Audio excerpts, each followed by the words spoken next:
Salut tout le monde et bienvenue dans un nouveau point lecture.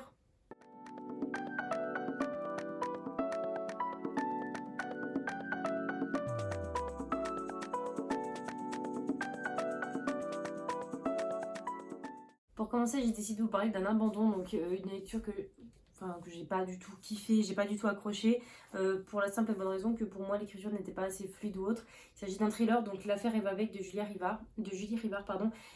C'est la maison d'édition du coup Hugo qui me l'avait envoyé. Malheureusement je vous en parle parce que du coup c'est un service de presse et pour me justifier un petit peu de mon abandon tout simplement.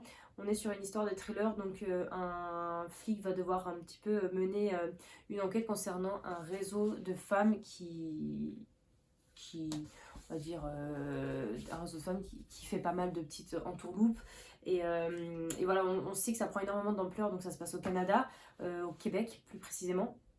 Mais c'est vrai que pour le coup, c'est pas forcément l'écriture en elle-même au niveau du langage, parce que c'est vrai que dans les commentaires, dans les avis surtout, j'ai vu que les personnes étaient vraiment perturbées par tout ce qui était mots québécois ou autre. C'est vrai que vu que j'ai vécu là-bas, pour le coup, ça m'a pas dérangé et ça m'a pas paru super incompréhensible pour moi, mais parce que j'y suis déjà allée. Mais pour le coup, c'est vraiment la longueur de l'enquête qui fait que du coup, j'arrive pas à accrocher. J'étais jusqu'à la page 180. Mais pour moi, c'était pas assez fluide, j'arrive pas à accrocher, je me force à le lire et c'est dommage parce que pour un thriller, ça doit être haletant. Mais là, c'était pas du tout le cas, donc je vous en parle quand même pour vous dire que j'ai abandonné cette lecture. C'est vrai que c'est rare que j'abandonne des romans, mais là, pour le coup, ça l'a pas du tout fait, donc je passe mon chemin. Ensuite, je vais vous présenter un roman. Pour les personnes qui ont vu mon vlog 7 jours 7 livres, vous l'avez déjà vu. Je vous en parle ici si jamais. Il s'agit du Garçon en pyjama rayé, écrit par John Boyne et ici donc comme je vous l'ai dit, on est sur un roman historique, un roman plutôt jeunesse basé pour des enfants plutôt jeunes, pour un petit peu commencer à appréhender ce qui s'est passé avec la guerre. Et là dans ce roman on va suivre un garçon qui déménage avec sa famille. Alors je sais plus exactement où il part, mais bon, ils vont être en fait dans une maison face au camp et le jeune garçon va se lier d'amitié avec un autre garçon, mais ce garçon est de l'autre côté de la frontière, enfin de l'autre côté de la barrière on va dire, et il comprend pas pourquoi. Il comprend pas et on a énormément d'incompréhension de la part du personnage très jeune et ils vont se lier d'amitié. Donc ça c'est un petit peu l'histoire. Et pour le coup, même si au début j'ai trouvé que ce roman était pas forcément long à démarrer, mais j'ai trouvé ça un petit peu, on va dire, je dirais pas gnangnan parce que franchement, vu le livre comme il est écrit, il est très bien écrit, mais j'ai trouvé que c'était un petit peu trop facile au début, trop naïf de la part du personnage. Et en fin de compte, on arrive sur un roman qui est vraiment bien fait. La fin est juste extraordinaire, la fin est touchante. C'est impossible de ne pas passer à côté de ce roman sans parler de la fin parce que c'est vrai que c'est rare dans les romans d'avoir des cliffhangers de ouf. Mais là, c'est même pas un cliffhanger, c'est juste un roman avec une fin qui nous bouleverse énormément. Et mis à part ça, je trouve que le contenu en lui-même est très bien fait pour les jeunes. Ça se lit très vite, c'est assez dur à lire. Et puis voilà, on est sur des personnages qui sont très naïfs par leur jeune âge, mais je pense que c'est un roman qui est très bien fait, ne serait-ce pour les enfants qui cherchent un petit peu à en savoir plus sur ce qui s'est passé auparavant. Et voilà, donc je recommande pour toutes les personnes qui seraient intéressées de le lire. On passe à un autre service de presse, donc là j'ai lu Medal Express de Pierre Domenico Baccalario et Davide Morosinotto. C'est publié chez l'école des loisirs et on est sur un vrai petit bijou pour le coup, franchement, une petite pépite. En plus, il y a des images à l'intérieur et c'est super bien fait. Franchement, les images, elles sont top. Les dessins sont sublimes. Ici, on suit une jeune femme, enfin une jeune fille plutôt parce qu'elle a 12 ans. Elle s'appelle Finali et en fin de compte, elle vit dans une gare. Donc c'est une gare qui est énorme. Il y a plus de 1000 quais. Mais tous les trains appartiennent à la même société, excepté un seul, donc qui est le... Alors je crois que c'est le Medal Express en fait. C'est Medal Express qui mène en fait à la gare la plus lointaine du monde, mais personne ne sait c'est laquelle en fin de compte. Et c'est plutôt rare d'avoir des tickets de ce train, c'est plutôt exceptionnel, notamment dans cette gare où justement on a le conflit des personnes les personnes qui ont tous les trains veulent absolument voir ce dernier train, donc le Medal Express. Ils n'arrivent pas à mettre la main dessus et on a ce changement de point de vue avec des stratagèmes et ça c'est un petit peu le côté entourloupe de l'histoire. Et d'un côté on va suivre aussi Finali qui arrive à avoir un ticket pour ce train par chance on va dire. dans le sens où elle tombe dessus par hasard, c'est vraiment pas, elle l'achète pas ou quoi que ce soit. Et donc elle va arriver à bord de ce train et va commencer cette petite aventure. Donc j'ai trouvé que ce roman était très bien écrit, franchement c'est assez contemplatif pour le coup. On est sur une histoire plutôt sympa, plutôt banale, ça coule bien. En toute honnêteté ça coule bien, ça se lit très très bien, c'est écrit assez gros. Je dirais pas qu'on est sur quelque chose qui nous tient en haleine du début à la fin, loin de là. C'est assez jeunesse, mais moi j'ai beaucoup accroché avec ce roman.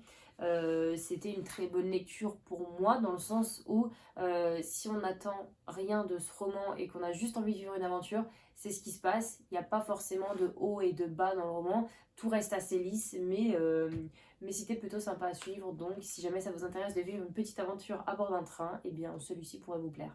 Ensuite, je ne l'ai pas sur moi, il s'agit d'une romance cette fois. J'ai lu My Cruel Prince, je ne sais plus du tout de qui l'a écrit. Dans ce roman, eh bien, on va suivre une fille, je crois qu'elle s'appelle Ashley.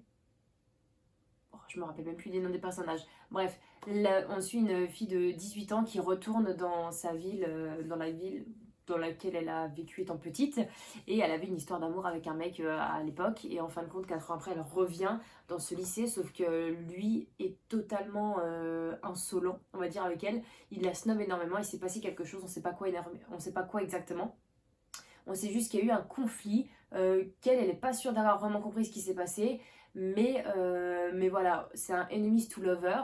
C'est pour vous dire à quel point, du coup, il y a de la rancœur quand elle revient dans le lycée et qu'elle retourne, en fait, entre guillemets, dans les pattes de son ex, on va dire.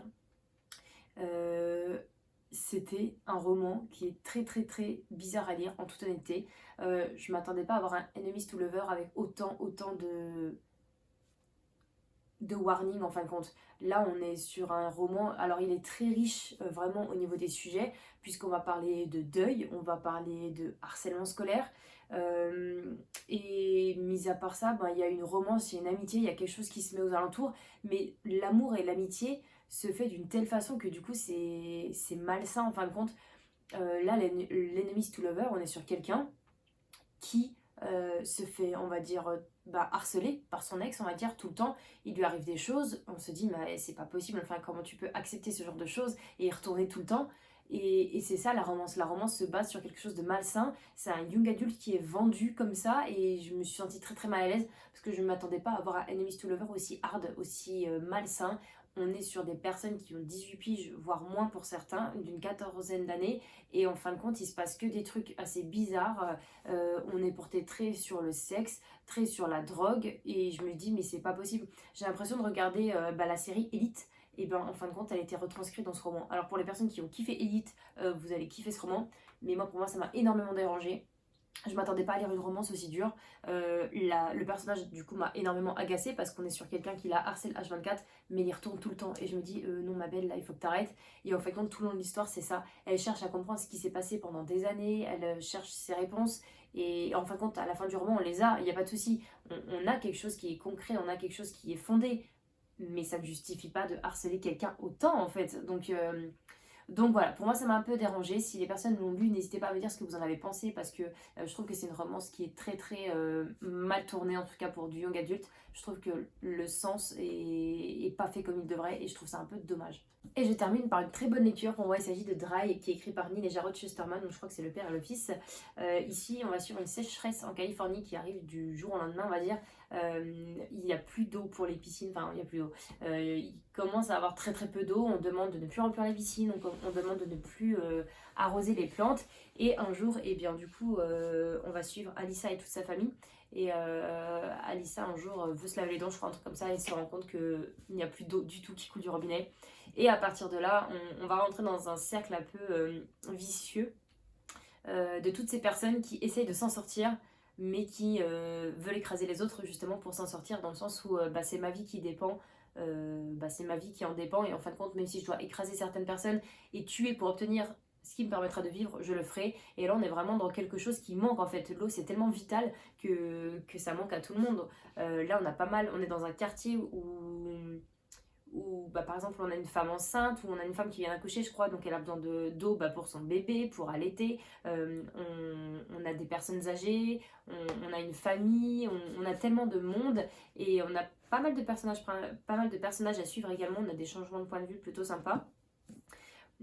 J'ai beaucoup aimé, en toute honnêteté, j'ai vraiment vraiment aimé parce que dans ce roman, ce qui est top, c'est qu'on suit plusieurs personnalités. Dans le sens où il y a la personnalité très bienveillante qui voudra aider tout le monde, on a la personnalité qui est rationnelle, euh, je dois boire, j'ai de l'eau, mais si je commence à en distribuer à tout le monde, bah moi j'en ai plus pour moi et les personnes vont être de plus en plus à cheval et vont venir tout le temps en chercher, voyez-vous. D'un côté, c'est logique parce que du coup, il y a le manque qui arrive. Mais j'ai trouvé que c'était très bien fait. Et on a le côté. On a la personne très pas radine, mais bon, on va dire quand même radine, mais vous voyez ce que je veux dire, qui ne veut absolument rien donner, qui s'en est pris dans la tête par ses voisins pendant des années pour X ou Y raison, et que là, les voisins, forcément, bah, ils viennent à sa porte en disant bah, est-ce que tu peux nous aider? Et là, il rigole et il dit bah, allez vous faire foutre en gros. Et d'un côté, je suis d'accord avec ce personnage, mais d'un côté, je me mets à la place des autres et je me dis bah, en fait, c'est qu'un enfoiré, encore une fois. Bref, tout ça pour vous dire que ce roman est très bien fait, notamment de tout ce qui est nature, faire attention à l'eau en fin de compte, s'il y a vraiment un warning et il y a vraiment une belle morale qui nous dit qu'il faut faire attention à ça, qu'il faut faire attention aux autres, qu'il ne faut pas surconsommer, ce genre de choses. Et moi j'ai beaucoup apprécié lire ça, surtout cette période avec les beaux jours qui arrivent, c'est plutôt sympa. Donc si jamais ça vous plaît, n'hésitez pas également parce que c'est un très bon roman et je crois que ça se passe sur 2-3 jours on va dire. Donc il fait 400 pages et il se lit d'une traite, vous pouvez pas faire autrement en fait que de le lire directement parce que c'est beaucoup trop bien. Et voilà, du coup, cette update lecture est terminée. J'espère que ça vous aura plu. N'hésitez pas à me dire si l'un des livres que je vous ai présentés vous tente ou pas. Et n'hésitez pas à me dire également quel livre, du coup, vous avez lu ces derniers temps.